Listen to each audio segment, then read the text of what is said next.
샬롬, 오늘도 주님과 주님의 말씀을 사모하심으로 하루의 첫 시간을 주님 앞에 드리시는 모든 성도님들을 주님의 이름으로 축복합니다. 함께 사도신경으로 우리의 신앙을 고백하겠습니다. 나는 전능하신 아버지 하나님, 천지의 창조주를 믿습니다. 나는 그의 유일하신 아들, 우리 주 예수 그리스도를 믿습니다. 그는 성령으로 잉태되어 동정녀 마리아에게서 나시고 본디오 빌라도에게 고난을 받아 십자가에 못 박혀 죽으시고 장사된 지 사흘 만에 죽은 자 가운데서 다시 살아나셨으며 하늘에 오르시어 전능하신 아버지 하나님 우편에 앉아 계시다가 거기로부터 살아있는 자와 죽은 자를 심판하러 오십니다. 나는 성령을 믿으며 거룩한 공교회와 성도의 교제와 죄를 용서받는 것과 몸의 부활과 영생을 믿습니다. 아멘. 함께 찬송가 384장으로 하나님을 찬양하겠습니다.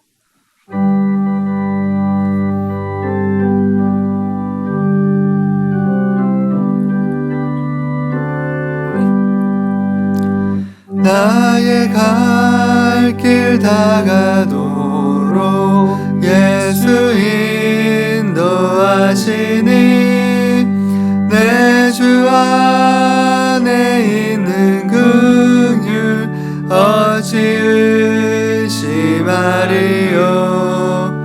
믿음으로 사는 자는 하늘 위로 받겠네.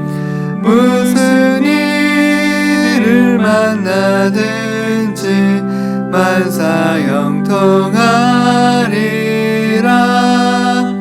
무슨 일을 만나든지 만사형통하리라. 나의 갈 길 다가도록 예수 인도하시니 어려운 일 당한 때도 족한 은혜 주시네.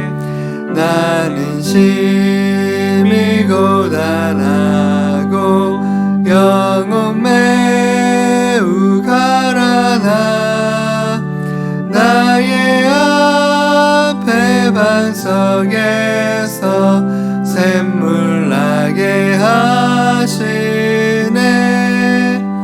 나의 앞에 반석에서 샘물 나게 하시네. 나의 갈 길 다가도록 예수 인도하시니 그의 사랑 어찌 큰지 말로 알 수 없도다.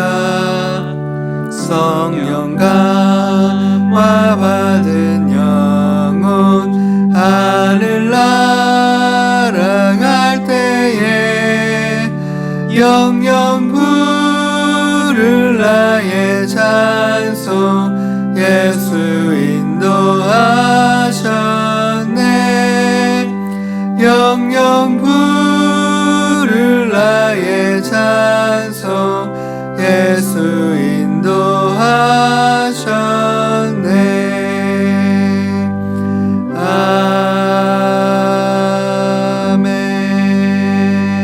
아멘. 하나님께서 오늘 우리에게 주시는 말씀은 에스겔 28장 1절에서 5절 말씀입니다. 제가 봉독하겠습니다. 또 여호와의 말씀이 내게 임하여 이르시되 인자야 너는 두로 왕에게 이르기를 주 여호와께서 이같이 말씀하시되 내 마음이 교만하여 말하기를 나는 신이라 내가 하나님의 자리 곧 바다 가운데에 앉아있다 하도다. 내 마음이 하나님의 마음 같은 채 할지라도 너는 사람이요 신이 아니거늘 내가 다니엘보다 지혜로워서 은밀한 것을 깨닫지 못할 것이 없다 하고 내 지혜와 총명으로 재물을 얻었으며 금과 은을 곳간에 저축하였으며 내 큰 지혜와 내 무역으로 재물을 더하고 그 재물로 말미암아 내 마음이 교만하였도다. 아멘. 에스겔 26장과 27장에 이어서 28장에서도 두로를 향한 심판의 메시지가 선포되고 있습니다. 두로에 대한 세 번째 메시지인 28장 1절에서 10절에서는 두로 왕의 교만과 그에 따른 하나님의 심판에 대해서 말씀하고 있고요. 네 번째 메시지인 28장 11절에서 19절은 두로 왕을 위한 애가를 지어 부름으로써 두로 왕의 몰락을 선포하는 내용을 담고 있습니다. 여기서 주목할 만한 점은 그 네 번째 메시지에서 두로 왕의 교만의 근원을 사단의 교만과 연결시켜서 묘사하고 있다라는 점입니다. 이것을 통해 우리는 사람의 모든 교만은 사단의 교만에서 비롯된 것이고, 교만한 두로 왕이 몰락했듯이 사단의 교만도 완전히 꺾이게 될 것이라는 사실입니다. 말씀의 후반부인 20절에서 26절에는 시돈에 대한 하나님의 심판의 말씀과 이스라엘 회복의 메시지를 담고 있습니다. 이렇게 두로와 시돈의 심판에 이어서 이스라엘의 회복이 언급된 것은 그들에 대한 심판이 결국 이스라엘의 회복을 위한 것임을 말씀하고 있습니다. 그래서 에스겔 28장의 주제는 두로와 시돈에 대한 하나님의 심판과 이스라엘의 회복입니다. 먼저 첫 번째 단락을 함께 살펴보겠습니다. 두로 왕의 교만과 하나님의 심판의 메시지인데요. 지금까지 에스겔은 두로라는 국가에 대해서 하나님의 심판을 전했지만 이제는 특별히 두로 왕을 지목해서 그의 교만에 대한 하나님의 심판의 메시지를 선포합니다. 에스겔이 이 메시지를 전할 당시에 그때는 BC 586년경이었는데요. 그때 두로 왕은 엣바알 2세였습니다. 그는 다음과 같이 교만한 마음을 품었습니다. 2절 말씀입니다. 내 마음이 교만하여 말하기를 나는 신이라 내가 하나님의 자리 곧 바다 가운데에 앉아있다 하도다. 이 두로 왕은 이처럼 바다 중심에 그 탁월한 나라를 일으킨 그 자신의 업적에 대해서 강력한 그런 그 지도력에 대해서 자신감을 가지고 있었습니다. 그리고 그 마음이 너무나 교만하여져서 스스로 내가 신이다 라고 말할 정도로 교만하여졌습니다.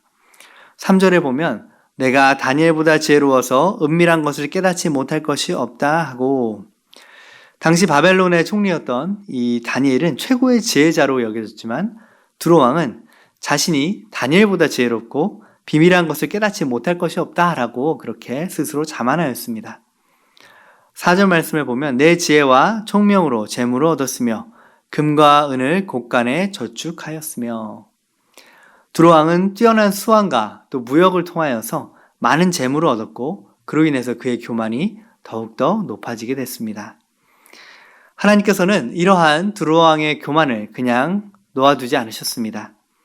7절 말씀을 보면 그런즉 내가 이방인 곧 여러 나라의 강포한 자를 거느리고 와서 너를 치리니 그들이 칼을 빼어 내 지혜의 아름다운 것을 치며 내 영화를 더럽히며, 느부갓네살 왕의 강포한 군대가 와서 그들을 치고 두로 왕이 누렸던 모든 영화와 그 모든 것들을 더럽히게 될 것이다 라고 이렇게 말씀합니다. 또 8절을 보면 또 너를 구덩이에 빠뜨려서 너를 바다 가운데에서 죽임을 당한 자의 죽음같이 바다 가운데에서 죽게 할지라. 탁월한 지혜로 바다 중심에서부터 일어나 나라를 건국했던 이 두로 왕이 스스로 하나님처럼 여기며 자랑하던 그 두로 왕, 그를 하나님께서는 그 바다 가운데에서 죽임을 당하게 할 것이다 이렇게 말씀합니다. 9절에서 10절 말씀입니다. 내가 너를 죽이는 자 앞에서도 내가 하나님이라고 말하겠느냐? 너를 치는 자 앞에서 사람일 뿐이요 신이 아니라 내가 이방인의 손에서 죽기를 할례받지 않은 자의 죽음같이 하리니 내가 말하였음이라 주 여호와의 말씀이니라 하셨다 하라. 할례받지 않은 자의 죽음과 같이 되게 할 것이다. 이 말씀은 하나님께 버림받은 자의 비참한 죽음의 상태를 의미합니다. 교만한 이 두로 왕은 느부갓네살이 이끄는 바벨론 군대에 의해서 그 지혜와 영화가 짓밟힐 뿐만 아니라 수치스럽게 죽게 됨으로 인해서 그가 신이 아니라 사람일 뿐임을 만천하에 드러내시겠다라고 하나님께서는 말씀하십니다. 자신의 권력과 지혜와 재물을 자랑하면서 스스로를 신처럼 높인 이 두로 왕은 그가 자랑하는 바다 위에 세운 도시 한가운데서 결국은 죽게 될 것입니다. 그의 지혜는 하나님이 주신 참된 지혜가 아니었습니다. 왜냐하면 여호와를 경외하는 것이 바로 지혜의 근본이기 때문입니다. 그는 세상 지혜를 자랑하며 교만하였지만 하나님께서는 철저히 그의 교만을 꺾으셨습니다. 참된 지혜를 가진 사람은 하나님을 경외하며 하나님을 알며 그분만을 자랑하는 사람입니다. 두 번째 단락 11절에서 19절은 두로 왕을 위한 슬픈 노래, 애가를 부르는 내용입니다. 이 두로 왕의 죽음에 대한 애가는 구약의 사탄론을 잘 보여주는 대목인데요. 이 선지자는 본문에서 사람에게 도저히 적용할 수 없는 그러한 내용으로 두로 왕을 묘사하고 있습니다. 12절에 보면 그는 본래 온전한 자였다. 13절에 보면 에덴 동산에 그가 있었고 14절에 보면 덮는 그룹이었으며 하나님의 성산을 왕래하였고 또 15절에 보면 지음받던 날로부터 완전하였다라고 그렇게 묘사를 하고 있습니다. 에스겔은 두로 왕의 교만을 지적하는 가운데 그것을 영적으로 그 교만의 뿌리와 근원인 사탄의 교만과 연결지어서 그것을 설명합니다. 애가는 두로 왕의 온전한 상태를 묘사하는 것으로 시작하는데요. 그것은 타락하기 이전에 사탄의 상태를 가리키는, 묘사하는 그러한 내용들이었습니다. 12절부터 말씀을 보면 너는 완전한 도장이었고 지혜가 충족하며 온전히 아름다웠도다. 내가 옛적에 하나님의 동산 에덴에 있어서 각종 보석, 곧 홍보석, 황보석, 금강석과 황옥과 홍만호와 창옥과 청보석과 남보석과 홍옥과 황금으로 단장하였으며 내가 지음받던 날에 너를 위하여 소고와 비파가 준비되었도다. 너는 기름 부음을 받고 지키는 그룹임이며 내가 너를 세우매 내가 하나님의 성산에 있어서 불타는 돌들 사이에 왕래하였도다. 그는 완전한 도장이었고 지혜가 충족하며 아름다운 자였다. 온갖 보석으로 단장한 자였고 소고와 비파로 찬양하던 자였다. 이렇게 말씀합니다. 기름 부음을 받은 덮는 그룹이었다라는 것은 그가 천사 중에서도 하나님의 영광을 나타내는 그러한 역할을 감당하는 자였음을 말씀합니다. 사탄은 원래 하나님 나라의 천사장 루시퍼였습니다. 하지만 그가 교만함으로 타락하여 하나님을 대적하는 자가 되었습니다. 사탄은 원래 본성부터 악한 존재는 아니었습니다. 오히려 흠이 없고 완전한 자였고 처음 받던 날로부터 아름다운 자였다라고 말씀합니다. 사탄이 타락한 것은 그가 잘못 지음받았기 때문이 아니라 스스로 교만하여졌기 때문입니다. 15절 말씀에 보면 내가 지음을 받던 날로부터 내 모든 길에 완전하더니 마침내 내게서 불의가 드러났도다. 아름답고 온전한 상태였던 그 두로 왕은 권력이 세지고 명예를 취하며 재물이 쌓이자 교만해져서 불의를 드러내게 되었습니다.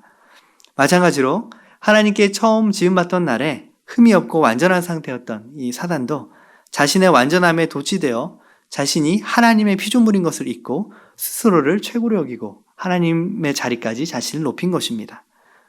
심지어 자신을 하나님이라고 생각하며 반역하였습니다. 모든 불의는 교만으로부터 비롯됩니다. 교만은 하나님 앞에서 자신이 누구인지를 망각하는 것입니다. 그러므로 사람이 이 교만의 위험으로부터 벗어나는 길은 항상 자신의 모든 것이 하나님께로부터 나왔다는 사실을 기억하는 것입니다. 하나님을 알고 자신을 알 때 우리는 주님 앞에 겸손할 수 있습니다. 이 두로 왕의 이 교만은 오래 가지 않아서 꺾이게 되었습니다. 하나님께서는 두로 왕과 사탄의 불의함에 대해서 다음과 같이 심판하시겠다고 말씀합니다. 16절 중반부입니다. 내가 너를 더럽게 여겨 하나님의 산에서 쫓아냈고 불타는 돌들 사이에서 멸하였도다. 하나님께서는 사단을 하나님의 산, 즉 하나님의 나라에서 추방하셨습니다. 그리고 두로 왕을 그의 영광된 자리에서부터 끌어내리셨습니다. 불타는 돌들 사이에서 멸하였다라는 것은 하나님의 보좌 가까이 섬기던 위치에서부터 쫓겨났다라는 것을 의미합니다. 17절에 보면 내가 아름다움으로 마음이 교만하였으며 내가 영화로움으로 내 지혜를 더럽혔으며 내가 너를 땅에 던져 왕들 앞에 두어 그들의 구경거리가 되게 하였도다. 교만하여져서 불의했던 이 두로 왕과 사단은 하나님의 심판을 받고 모든 영광과 지위를 상실하고 이제는 많은 사람들의 비웃음거리가 될 것이다 라고 말씀합니다. 또 18절 말씀을 보면 내가 죄악이 많고 무역이 불의함으로 내 모든 성소를 더럽혔으며 내가 내 가운데에서 불을 내어 너를 사르게 하고 너를 보고 있는 모든 자 앞에서 너를 땅 위에 재가 되게 하였도다. 두로왕은 바벨론 군대에 의해서, 또 사단은 지옥의 유황불에 의해서 살라질 것이고 한 줌의 재가 될 것이다 말씀하십니다. 19절 말씀을 보면 만민 중에 너를 아는 자가 너로 말미암아 다 놀랄 것이며 내가 공포의 대상이 되고 내가 영원히 다시 잊지 못하리라 하셨다 하라. 두로왕의 철저한 몰락은 불의하고 교만한 자의 최후를 보여줍니다. 그로 인해서 많은 사람들이 그 공포에 떨게 될 것입니다. 자신이 최고인 줄 알고 심지어 스스로 하나님이라 생각했던 이 두로왕 그리고 사단은 한 줌의 죄가 되어 영원히 기억되지 못하고 많은 사람들이 그들의 몰락으로 인해서 두려워할 것입니다. 세 번째 단락은 두로에 대한 심판의 메시지를 담고 있는데요. 이 시돈은 두로가 아니라 시돈에 대한 심판의 메시지를 담고 있습니다. 이 시돈은 가나안의 장자인 시돈의 후손이 세운 성읍이었는데요. 고대 베니기의 성읍 중에서 가장 크고 오래된 지중해 연안의 유명한 그런 항구 도시였습니다. 에스겔은 20절에서 24절 말씀을 통해서 시돈에 대한 하나님의 심판을 아주 간략하게 선포하고 있습니다. 특히 22절에는 그 심판의 목적이 무엇인가를 보여주시는데요. 내가 너를 대적하나니 내 가운데에서 내 영광이 나타나리라 하셨다 하라. 내가 그 가운데에서 심판을 행하여 내 거룩함을 나타낼 때 무리가 나를 여호와인 줄 알지라. 하나님께서는 불의한 자를 심판하심으로써 자신의 거룩함과 의로움을 나타내시고 또한 언약 백성들을 대적한 자들을 심판하심으로써 자신이 언약 백성의 구원자이심을 나타내 주셨습니다. 그리고 그들을 어떠한 방법으로 심판하셨는가에 대해서 23절 말씀에 언급되어 있는데요. 내가 그에게 전염병을 보내며 그의 거리에 피가 흐르게 하리니 사방에서 오는 칼에 상한 자가 그 가운데에 엎드러질 것인즉 무리가 나를 여호와인 줄 알겠고. 하나님께서는 그들을 전염병과 칼로 심판하신다 말씀하십니다. 이것은 전쟁을 통해서 시돈이 망하게 될 것을 의미하는데요. 하나님께서는 시돈을 심판하시는 그날에 시돈 사람들은 적의 공격을 받아 칼에 맞아 죽게 되고 또 포위를 당하며 전염병에 걸릴 것이다 이렇게 말씀합니다. 실제로 시돈은 많은 적군들의 공격을 받아왔습니다. 주전 677년에는 아수르의 에살하돈에 의해서 공격을 당했고요. 주전 588년에는 애굽의 바로왕 호브라에게 공격을 당했고요. 그리고 바벨론의 느부갓네살에게 공격을 당하고 바사의 캄비세스에게 공격을 당하고 아덱사스다 3세에게 공격을 당하고 나중에는 이 헬라의 알렉산더에게 공격을 당하고 그 후에는 로마의 공격을 받고 정복을 당하게 되었습니다. 이같이 많은 전쟁의 과정 속에서 시돈 사람들은 전염병과 칼에 의해서 많은 피를 흘렸고 그리고 결국은 망하게 되었는데요. 그것이 우연이 아니라 시돈 사람들에 대한 하나님의 심판에 의해서 그 일이 이루어졌다는 것을 말씀합니다. 인류의 모든 역사는 우연히 일어나지 않습니다. 역사의 주관자이신 하나님께서 섭리하신 결과임을 우리는 알게 됩니다.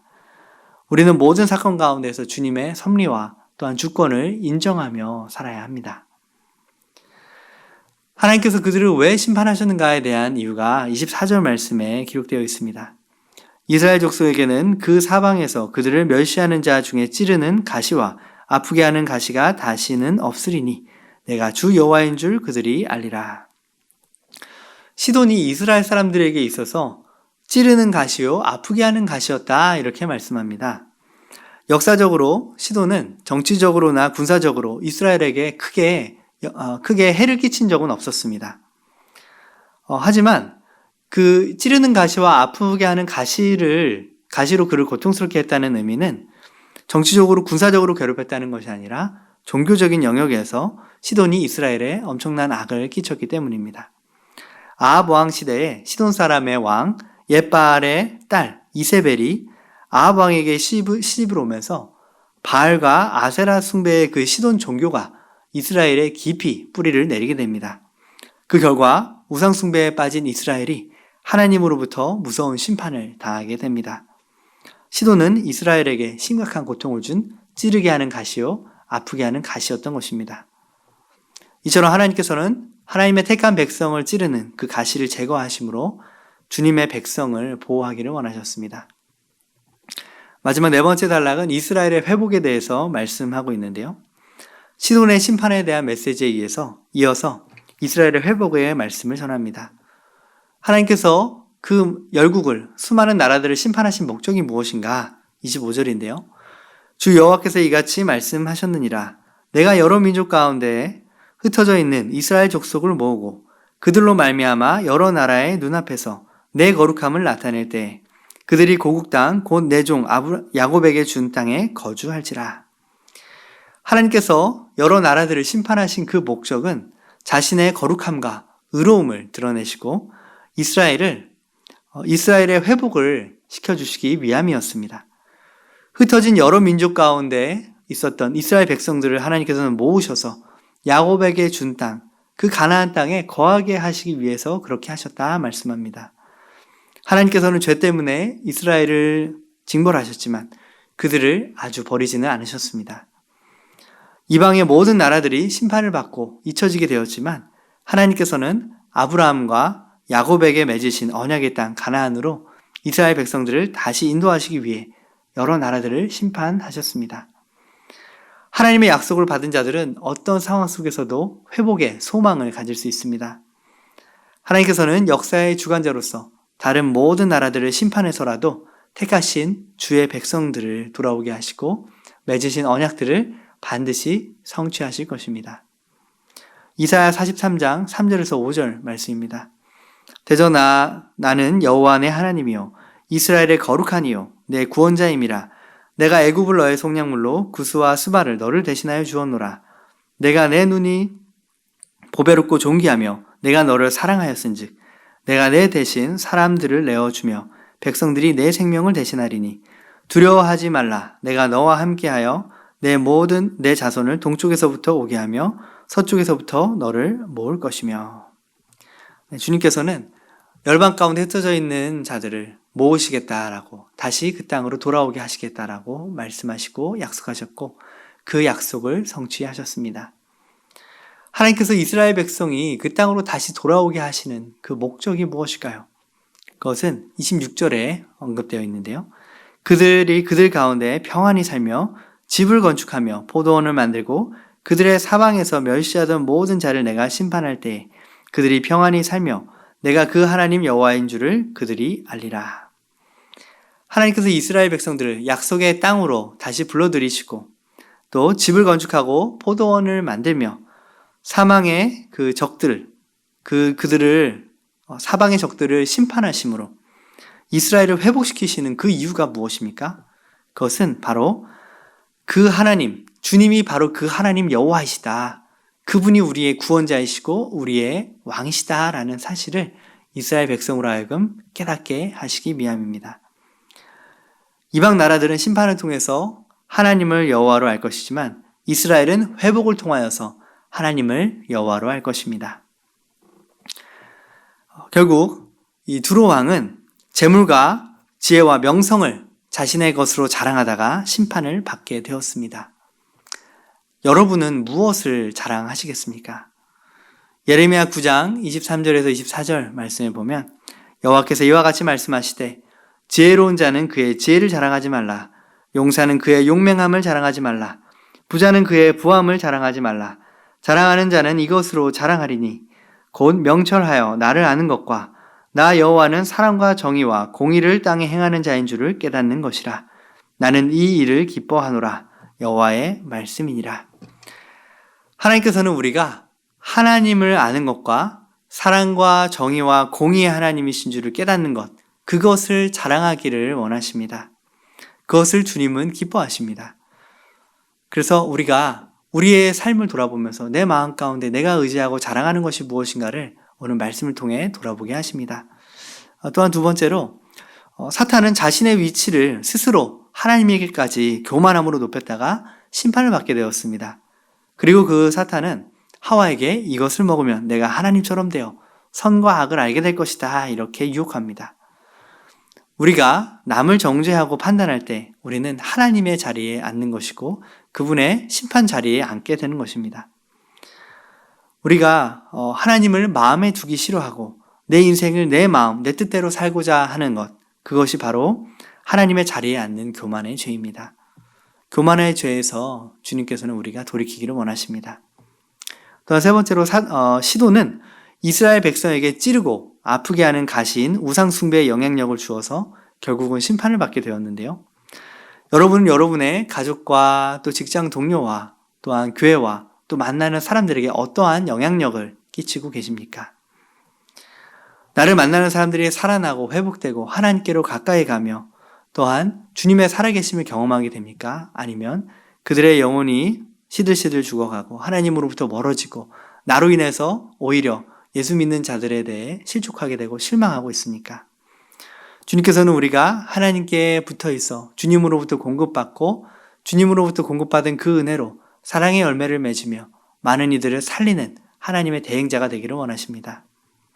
그리고 마지막으로 하나님께서는 언약 백성 이스라엘을 다시 약속의 땅으로 돌아오게 하시며 하나님의 신실하심과 영광을 나타내시기 위해 두로와 시돈과 이방 나라들을 심판하셨습니다. 하나님께서 여러분에게 주신 약속의 말씀이 있으십니까? 주님께서는 그 약속을 반드시 성취하실 것입니다. 현재의 상황에 낙심하지 말고 믿음의 눈으로 그 말씀을 붙잡고 주야로 선포하며 기도합시다.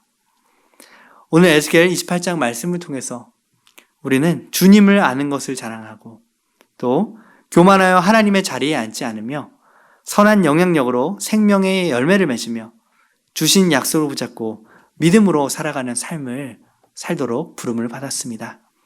그러한 은혜를 오늘 하루도 누리시는 저와 여러분 되시기를 주님의 이름으로 축복합니다. 기도하겠습니다.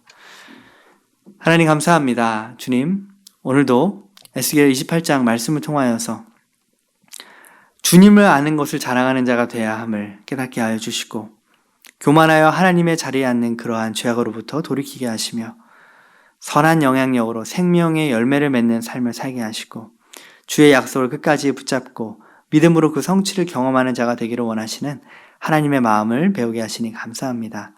우리가 그 말씀을 마음에 새기고 또한 그 말씀에 순종하여서 매일매일의 삶이 주 안에서 열매 맺는 삶이 되게 하시고 선한 영향력을 끼치는 삶이 되게 하시며 주의 약속의 성취를 경험하는 삶이 되게 하여 주시옵소서. 이제는 우리 주 예수 그리스도의 은혜와 하나님 아버지의 크신 사랑과 성령님의 교통하심이 오늘도 주님께서 주신 약속을 붙잡고 주께서 그 일을 이루실 것이라는 것을 신뢰하며 선한 영향력으로 주변의 모든 사람들을 살려내기로 결단하는 주님의 귀한 권속들 머리머리 위에 이제로부터 영원까지 함께 하시기를 간절히 축원하옵나이다. 아멘. 함께 기도함으로 나아가겠습니다. 지혜와 계시형을 주셔서 하나님을 알게 하시고 약속의 말씀을 믿음으로 붙잡을 수 있도록 또 교만하여 하나님의 자리에 앉지 않고 선한 영향력으로 생명의 열매를 맺을 수 있도록 코로나 사태가 속히 종식되고 예배가 회복될 수 있도록 그리고 총선을 통해서 하나님께서 기뻐하시는 지도자들이 이 땅에 온전히 세워질 수 있도록 그리고 캄보디아 희망의 학교 선교사님 또 교사들 학생들의 안전과 건강 그리고 운영에 필요한 모든 자원들의 부족함이 없을 수 있도록 위에서 함께 기도해 주시기 바랍니다. 함께 기도함으로 나아가겠습니다.